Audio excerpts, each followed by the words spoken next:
Yo, what's up, T Squad / subs? So y'all already know what today is. It's Tuesday. Meaning yesterday was Monday. Meaning Love and Hip Hop Day. So I'm here to y'all now to give y'all the review for Love and Hip Hop New York Season 10, Episode 9, December to Remember. Like, comment, share, and most importantly, subscribe. Make sure you hit that bell and become the notification gang. Any videos that have ads on them, please make sure to let them run, let them watch to support the channel. And y'all know the rest of the formalities, but if you don't, girl, I'm going to put them right down here, down to the bottom. So the episode starts off with where it left off at, and that was the argument between Tahiri, Sin, and messy ass Jonathan. Sin says that Tahiri is a grown woman and doesn't owe her an explanation. Okay, well then, if that's the case, Sin, why are you always so bothered? Like, first of all, Sin, I'm going to give you a little bit. Because this honestly has nothing to do with you. All it is stemmed from messy ass, Jonathan, listen to me, daughter. I want you to do something. Like, I'm finally glad to see that next week we're gonna get something real and genuine out of you, and I can appreciate that. But I'm gonna need for you to find you some business. Really, really quick, Jonathan. Find you some business. Find you a man, a girlfriend, cat, dog, whatever the hell you into. I need you to find it. I need you to stick with it. And I need you to build your storyline about around that. And stay your ass out of Tahiri, Joe, and Sin's relationship. Listen. If Tahiri wanted to go out and jump Joe's bones right now, it's none of your damn business, and it's none of Sin's business at this point either, because not too long ago she was on social media relishing in the fact that she's no longer with this man. So it's mighty funny to me how now all of a sudden there's a new person in town and now you're feeling the heat. Now you want to stop, drop, and roll up out the kitchen, Sin, because you can't take it. I'm not here for that. You need to keep that same energy and that same smoke that you gave months before you found out that him and Tahiri was still rocking, that started back rocking the way that they was. Jonathan, mind your business.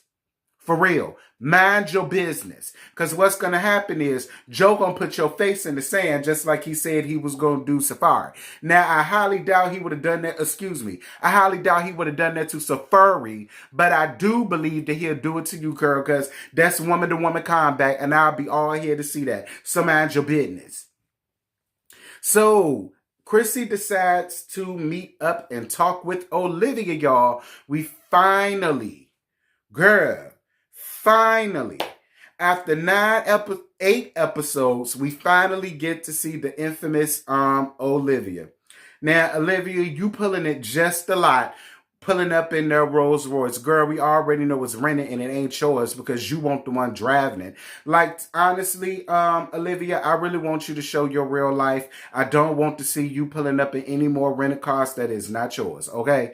But other than that, it was good to see you. You look good, Olivia. Lord knows you pushing 40, but girl, you can never tell it because you look good. Your hair, beat. Makeup, beat. Outfit, beat. Confessionals, beat. I was so here seeing you. So here for seeing you. And I hope we get to see more of you and not just 1 or 2 episodes with you arguing back and forth for Richie Dollars. And we gonna get to that in a minute. So Chrissy said that she was mad at Liv for a while for being friends with Yandy and for taking Yandy's side when they got into that fight on season 2. Chrissy, you know I love you to death. But you also know, and y'all know on this channel, just because I like you, love you, got feelings for you, think you're cute, think you're fine, or whatever, that don't make you exempt from no observation and no read. Chrissy, you damn near 40 at this point if you're not already. Something tells me that you older than Liv, so you already 40, knocking on 50 doorstep. I'm not understanding why people feel like if you're my friend, then you can't be friends with this person. And if you my friend, right or wrong, you supposed to have my back. Oh, no, ma'am. And my best friends had to learn this about me the hard way. I'm not about to sit here and stand up for you in some foolishness when you're wrong. When you're wrong, I'm going to tell you that you're wrong. That's what a real friend does. Just like if I'm wrong, I would expect both of them to let me know collectively. Terrence, your ass was wrong. And Chrissy, you was wrong. You was wrong for sitting here because you're upset because Yandy brought Kimbella around. Then you drove that wedge in between Yandy and Jim ain't did nothing successful ever since. And now you want to sit here and be mad with this woman? Listen, if you have the problem with Yandy, that's fine. But don't hold your friends to the same accountability and feel as though just because you mad with a bitch, they're supposed to be mad with her too. No, ma'am. Life don't work that way. But I do see the growth in you, Chrissy, and I most definitely can appreciate it. But you did rub me the wrong way with that, Chrissy. I don't like stuff like that. Liv's mom passed away last year. Y'all know I got a complex about moms because this has been a year since my mom done died. So definitely my condolences go out to not only Liv, but to the rest of her friends and family or associates, anybody that knew her was around her. And they already had an iffy relationship. So I could not imagine, just losing your mom so suddenly and you haven't even gotten a lot of what you wanted to get off your chest, and you can't do that now because they're not here to hear it. So I really hope that Olivia finds peace in the midst of this storm, and I'm really rooting for you, Liv. I am. Liv says that Fresher reached out to her to do a record together. I'm getting, because that was a gag, and we're going to get into that later on. Liv says that Rich stole money for her from her 2 songs that they did, and she was hurt by that. And we're going to get into that gag later on in the review. Yandy says that Mendices was supposed to come home a month ago, and he says that his paperwork is in the same prison where she was protesting at. Now, if y'all don't remember, a couple of years back, even if that long, when Chrissy carried her ass down there to that protest thinking she was going to cross that line and like nothing was going to happen to her. And child, they maced her face from head to Timbuktu. And we all remember that picture where she looked like a sad Sharpay in the face because she thought because she was so pretty and demure and that she was good girlfriends with Mona Scott Young that mace won't go hurt her face. They said, oh no, ma'am. They could care less about VH1 and Mona Scott Young. But I will say this though, Yandy, it is a tough spot to be in, and I really hope that them people are not trying to get back at you and getting back at Mendices for not having his paperwork clear. But from what the vlog said, that Mendices is already out of jail, so kudos to that, and I hope he stays out. Remy Ma talks about the Brittany Teller situation to her friend TT. Not really much to say there because like I said, we all know in real life that case was thrown out. Brittany Teller won't doing anything but looking for a little bit of clout and a little piece of change because she did not have the personality or the physical to have enough people like her to stay on Love and Hip Hop. And she still held some residual resentment towards Remy for gathering her ass together down to that reunion. So I'm really glad that all of that stuff got thrown out, and it really ain't no sense to me really digging into that since we already know the real deal. Yandy meets up with her business partner Jamila, and Jamila says that she wants Yandy to go to Mississippi to protest. Yandy says that she doesn't think she really wants to do that because of his paperwork not going through, but she agrees to do it anyway. Y'all know I give Trash Can Yan a lot of flack, but I can definitely appreciate a woman who is firm in their word while they're walking in their talk. You understand what I'm saying in the words of my good sis, Funky Dineva? I can appreciate the fact that she's out there doing something that a lot of us just would not do, which is stand up for the criminals and the convicts. And I agree. Just because that they're incarcerated does not mean that they have to live in horrible conditions, like conditions that not even homeless bums out on the street sleeping under bridges need to be living in, especially when a lot of our tax dollars go to them. Now, if they can walk around here with cell phones and color TVs and Xboxes and liquor and ayaya in jail, then there's no reason why they can't have adequate heat, adequate air, real food, necessities, Okay? Liv's go into the studio to work with Fresher with a PH. Liv tells all her business about what happened to Rich with Fresher with a PH. Liv, honestly, I really hope this is another fake scene. I do. Girl, have you not been watching the season with the rest of us, girl? He couldn't take Jenna Ski to the goddamn beauty parlor, let alone take her to the next level and take her to the top on his non-existent record label. And girl, he not only stole Jada's money, but he stole her kitty box too. Now you done already said Rich done stole you out of house and home. So like Liv, I really hope you don't try to bond with Fresher with a PH off of your disdain and what you're going through with Rich Dollars. I said the same thing about Kimbella and Chrissy as it came to the Yandy situation, and I'm saying the same thing to you, Liv. I could care less about Fresher with a PH because something tells me this is going to be his first and only season of Love and Hip Hop. But I really want you to win, girl. And if you gonna win, if you want to get with a winner, then you need to drop that chicken dinner, okay? Because girl, he running around here still living in his grandma's house. Like, you know, he can't afford no hotel room or get him no nasty condominium or no nasty townhouse or no nasty boarding house round there to the Harlem or Manhattan or wherever the hell it is y'all shooting at. I just want you to be careful, Liv. I really want you to be careful. Tahiri goes to see Erica Mena, and Tahiri apologizes for what happened down to her birthday party, and she tells her what's going on with her health. I can appreciate the relationship and the friendship that Tahiri and Erica Mena has, contrary to what Jonathan and Sin think. Erica and Tahiri have been friends with each other since Tahiri first got on Love and Hip Hop back when, season 3. They were friends ever since then. They have a real friendship. They have a real sisterhood. And I can definitely appreciate Erica Mena in this moment, even though she's already still on a high,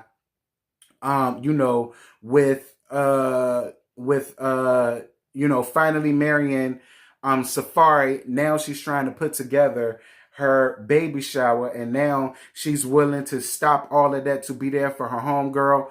Erica Mena, I may not give it to you often, but in this moment, you are right with me. Remy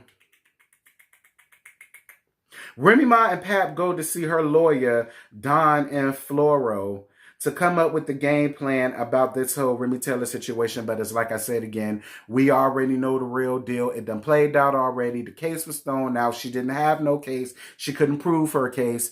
And thank God that Remy is still out. She's a free woman. She's off parole. She's off probation. She's doing her damn thing. Shout out to you, Remy and Papoose. Shout out to Black Love.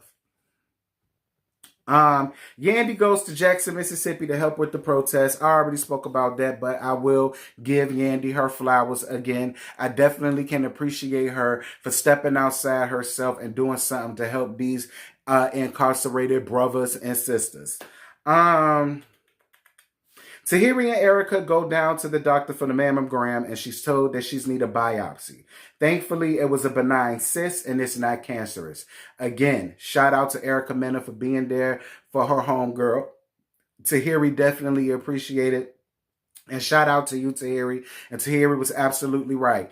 Stop being scared to go get your mammograms. And if you notice something that is not right, definitely consult to your doctor, okay? Breast cancer is on the rise, especially in African-American women. They already saying that it's an African-American disease, girl. That's what the peoples are saying. It ain't coming from me.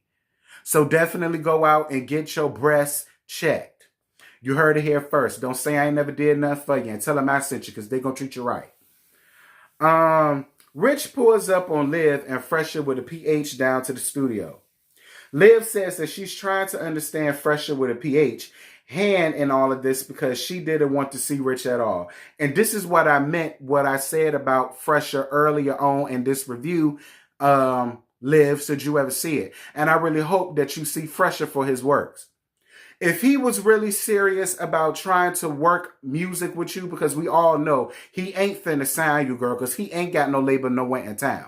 If he was really trying to get you to be on a track, then that should have been his main focus, his main goal, and his main drive. And not sitting here trying to one up Rich Dollaz. Like, because that's really all that there was. He laughed when he saw him. Rich was like, oh, you's a sneaky mother effer, you know, touche and this, that, and this. And you could tell Liv definitely felt some kind of way. And I really want you to keep that same energy as it comes to Fresh and Liv, because I mean, listen, I'm not taking anything away from this boy musically, but managing somebody, he just don't have it. You can definitely work for him, Liv. If you think it's going to get you somewhere, that's just fine. But do not be a pawn in this scheme that he got going on. Liv tells Rich that Cisco told her that he stole money from her from the December album, from the December song and the Walk Away song. He said that December was his record. He owned it, so he got paid for it. And Liv had enough. And girl, she grabbed her coat and she sashayed Shantae up out that studio. And that was the end of it. But this is what I am going to say. Cisco,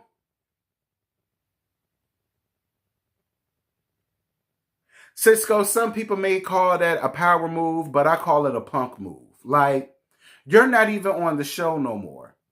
So it's completely like, you already dicked Peter Guns out of 10 stacks on his last season when you stopped that bag. And you steady around here stopping bags, Cisco. Like, I hate that. Like, listen, get at me in any other way, but don't play with my money. That will get you killed out here, Cisco, and you know that. Being born and raised on the south side of Bronx, Brooklyn, Harlem, wherever the hell you from around here, you should already know that, sis. Like, that was a real punk move. I can't get down with that. And Rich, let me give you a little bit. It may be your record, but it was her vocals that made it what it was. So for you to sit here and pocket all the money and feel as though she's not deserving of anything, I'm with Liv for how she feels. That was a real dirty, dingy, but then again, you worked for Bad Boy. You was up under the biggest con artist alive, so you definitely learn well. You, Stevie J, and anybody else who feel as though that they can just dick people up out of house and home and think nothing bad is supposed to happen to them. Like, Rich, I can't get with you with that. I can't. At the very least, she deserves some type of royalties, considering that it was her vocals that made that song a hit the way that it was.